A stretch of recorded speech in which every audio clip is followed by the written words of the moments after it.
Bonjour à tous et à toutes. J'espère que vous allez bien. Vous avez été nombreuses à m'envoyer de très gentils messages sur différents réseaux suite à ma dernière publication avec le carrousel des ours. Je n'ai pas pu répondre à tout le monde et je m'en excuse, mais j'ai lu tous vos commentaires et ça m'a fait vraiment très plaisir. Merci pour tous vos compliments. Vous avez été également nombreuses à me réclamer le tuto, donc évidemment qu'il y aura un tuto. Comme je l'expliquais, je voulais attendre les nouveaux papiers pour refaire le carrousel. Donc aujourd'hui, je vais juste vous donner tout le matériel nécessaire et les premières dimensions des découpes de carton pour que vous puissiez commencer vos préparatifs. Je n'exclus pas d'utiliser les papiers de l'année dernière si je ne suis pas inspirée par ceux de cette année. Il y a beaucoup de personnes qui m'ont interrogé sur le niveau de difficulté. Sincèrement, je ne pense pas que ce soit difficile.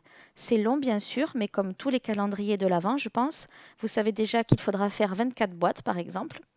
Je vais m'appliquer à vous donner le plus d'explications et le plus d'astuces possible. Je pense que c'est accessible pour les débutants.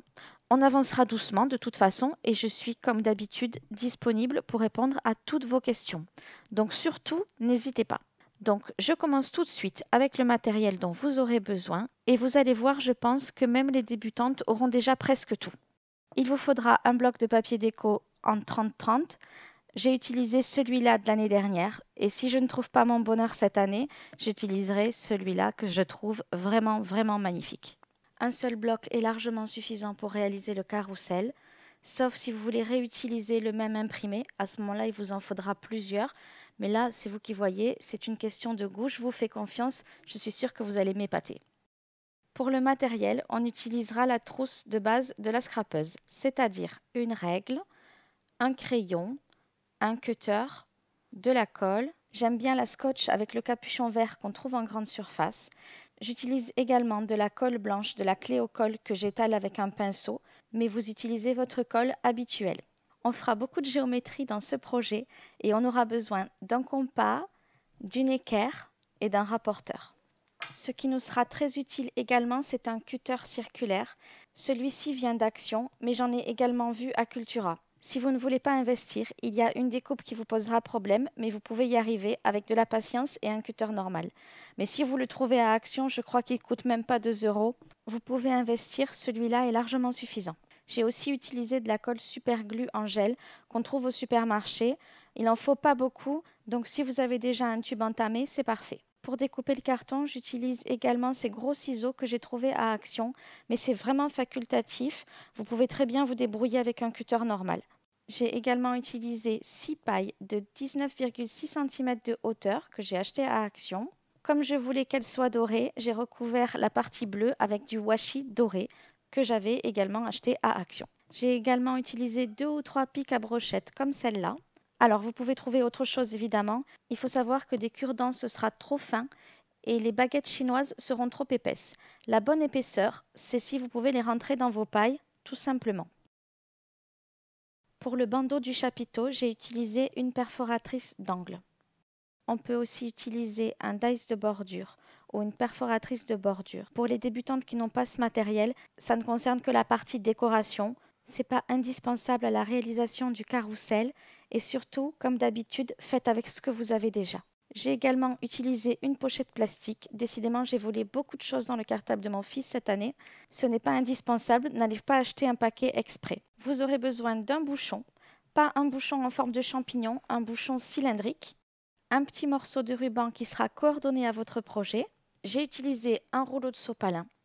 Alors moi, je garde ceux qui sont à mon travail dans les rouleaux d'essuie-mains et qui ont un capuchon bleu. Si vous les reconnaissez et si vous arrivez à trouver les mêmes, prenez ceux-là. Ils vont très bien parce qu'ils sont plus épais et plus costauds.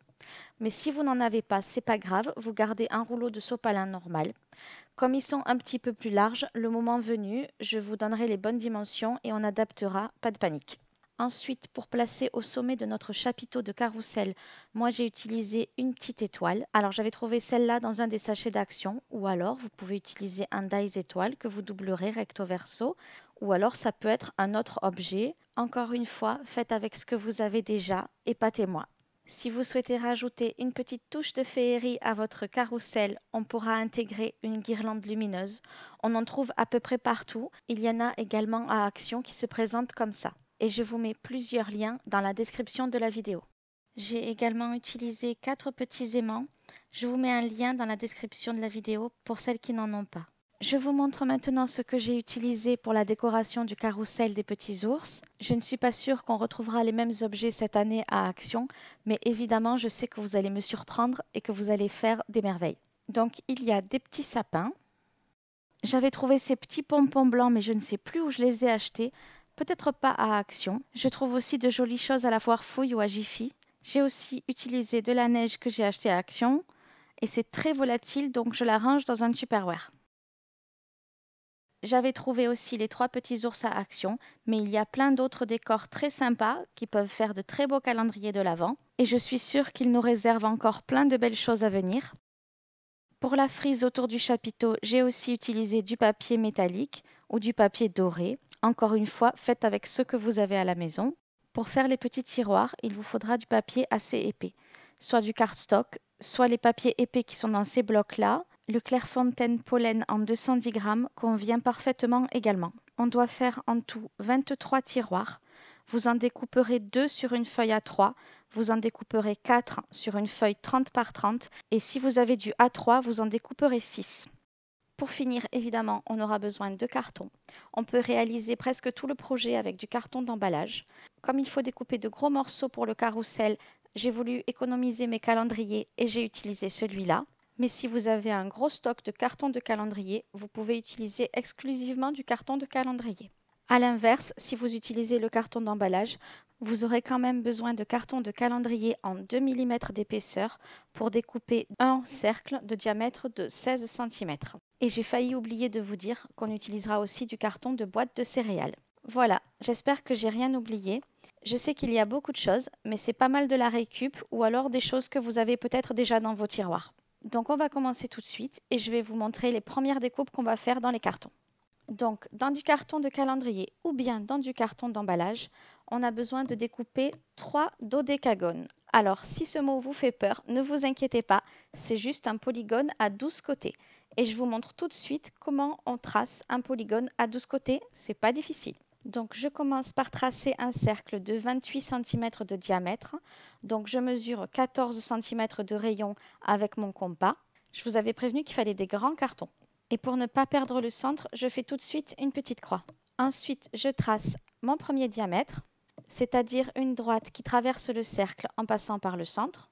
Ensuite, avec mon rapporteur, que je prends soin de placer bien au centre et bien aligné sur la droite, je vais tracer un repère pour les angles à 30 degrés, 60 degrés, 90, 120, 150 degrés et 180 degrés bien sûr. Et puis on refait la même chose de l'autre côté.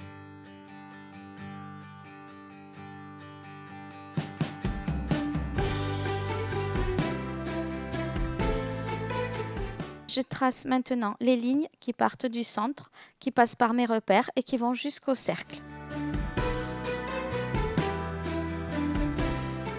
Et j'obtiens un camembert avec 12 morceaux. Il ne reste plus qu'à relier les points qu'on aura trouvés entre les lignes et le cercle pour obtenir notre dodécagone.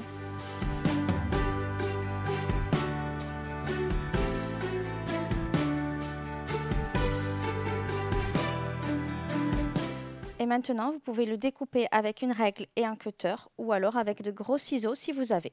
Pour info, le carton d'emballage est quand même beaucoup plus facile à découper que le carton de calendrier. Et voilà votre premier dodécagone et il en faut 3. On aura également besoin de 2 cercles de diamètre de 28 cm. Vous pouvez utiliser du carton d'emballage ou du carton de calendrier. Donc comme tout à l'heure, je trace mon cercle de 28 cm de diamètre et je vais utiliser mon cutter circulaire. Donc je l'étire à la bonne largeur. Je plante la petite lame de cutter dans le cercle et la pointe blanche en face, je la plante dans le centre de mon cercle. Je le bloque en descendant le petit loquet et on peut le faire tourner pour le découper.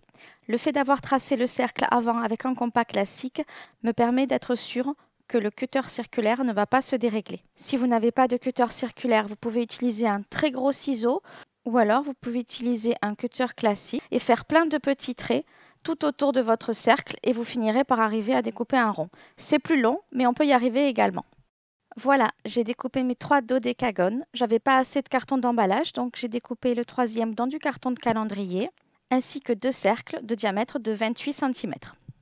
Ensuite, on a besoin d'un endécagone. Encore un mot barbare, vous allez me dire. C'est un polygone avec 11 côtés. Je vous avais prévenu qu'on ferait de la géométrie. Et vous allez voir, c'est tout aussi facile à découper qu'un dodécagone. Donc je trace un cercle de 20 cm de diamètre et je mesure 10 cm avec mon compas.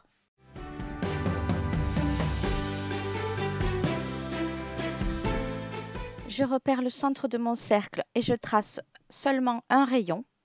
Et comme tout à l'heure, avec le rapporteur, je vais faire des repères à 32,5 degrés, 65,5 degrés, 98 degrés, 131 degrés et 163,5 degrés. Je sais que ce n'est pas simple comme mesure, essayez d'être le plus précis possible et je suis sûre que tout ira bien. Ensuite, on retourne, on s'aligne entre le milieu du cercle et le dernier repère et on continue en traçant les mêmes mesures d'angle.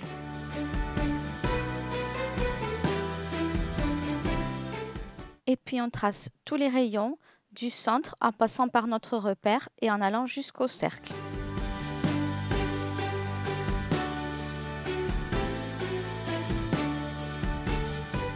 Et cette fois, on obtient un camembert avec 11 parts. Il ne reste plus qu'à relier les points qu'on a trouvés et on obtient notre endécagone.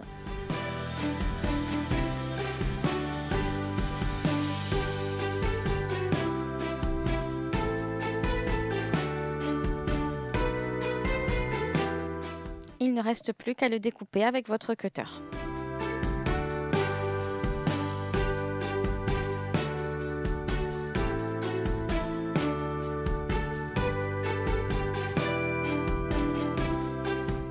Voilà, vous n'aurez besoin que d'un seul endécagone de 9 cm de rayon. Ensuite, on aura besoin de 3 cercles de 16 cm de diamètre et 8 cm de rayon. Donc, il en faut au moins un en carton de calendrier.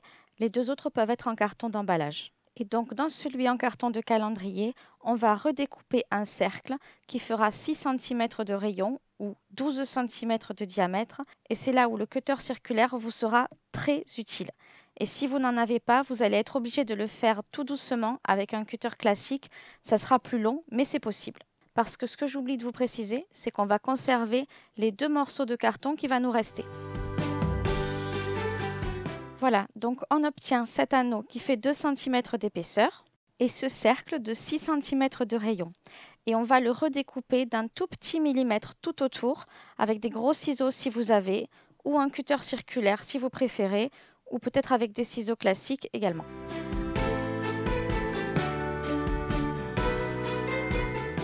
Vous pouvez parfaire votre découpe en le ponçant avec une feuille de papier à poncer que vous aurez soigneusement volée dans le garage de votre mari. L'objectif, c'est que cette pièce puisse tourner parfaitement dans l'anneau qu'on a découpé juste avant. C'était la partie la plus difficile de tout le tuto. J'ai également découpé 2 petits cercles de 3 cm de rayon et 6 cm de diamètre. Pour finir, on aura besoin de 2 bandes de 5 cm et demi de hauteur. La longueur a peu d'importance puisqu'on va les recouper. Il faut qu'elles fassent minimum 35 cm. Et 2 bandes de 5,2 cm de hauteur qu'on recoupera également. Si vous avez la possibilité de les découper dans du carton de calendrier, ce sera mieux. Voilà, toutes nos découpes de carton sont prêtes. Il ne reste plus qu'à attendre le joli papier de Noël et on pourra démarrer le tuto. Vous avez le temps de préparer tout ça et de rassembler ce qui vous manque. Comme d'habitude, je reste à votre disposition si vous avez des questions. N'hésitez pas à me contacter via Facebook ou via les commentaires de la vidéo. Je me ferai un plaisir de vous répondre. J'ai vraiment hâte de démarrer ce projet avec vous et de voir vos réalisations. Alors pour ne rien rater, merci de vous abonner à la chaîne et vous savez aussi que j'adore les petits pouces en l'air. Alors très bon week-end et à bientôt.